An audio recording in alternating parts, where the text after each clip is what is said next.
Praise the lord. ప్రభు పేరట అందరికీ వందనములు. ఈరోజు వాక్య ధ్యానము కీర్తనల గ్రంథము 22వ అధ్యాయములోని 21వ వచనం నుండి 31వ వచనం వరకు ధ్యానించుకుందాం.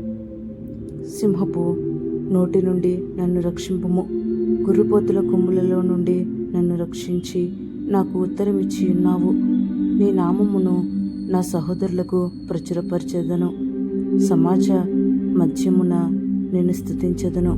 యెహోవా యందు భయభక్తులు గలవారలారా ఆయనను స్తుతించుడి. యాకోబు వంశస్థులారా మీరందరూ ఆయనను గణపరచుడి. ఇశ్రాయేలు వంశస్థులారా మీరందరూ ఆయనకు భయపడుడి. ఆయన బాధపడువాని బాధను తృణీకరింపలేదు, దాన్ని చూసి ఆయన అసహ్యపడలేదు. అతనికి తన ముఖమును దాచలేదు. వాడాయనకు మొరపెట్టగా ఆయన ఆలకించెను. మహాసమాజములో నిన్ను గూర్చి నేను కీర్తన పాడెదను. ఆయన యందు భయభక్తులు గలవారి ఎదుట నా మొక్కుబడులను చెల్లించెదను. దీనులు భోజనము చేసి తృప్తి పొందుదరు. యెహోవాను వెదుకువారు ఆయనను స్తుతించెదరు. మీ హృదయములు తెప్పరిల్లి నిత్యము బ్రతుకును. భూదిగాంతముల నివాసులందరూ జ్ఞాపకము చేసుకొని యెహోవా తట్టు తిరిగెదరు.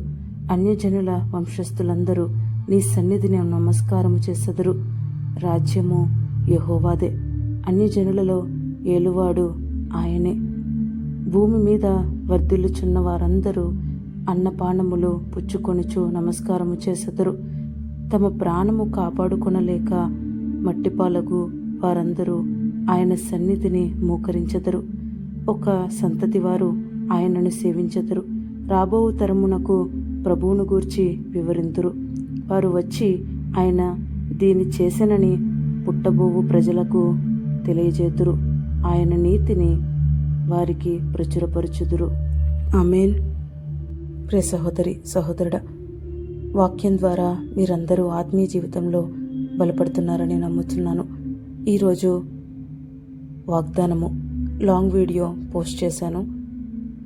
ఈ షార్ట్ వీడియో కింద లింక్ అనేది ఇస్తున్నాను, తప్పక వినండి. మీ ఆత్మీయ జీవితాన్ని బలంగా దేవునిలో కట్టుకోండి. God bless you all. దేవుడు మిమ్మను మీ కుటుంబమును దీవించును గాక.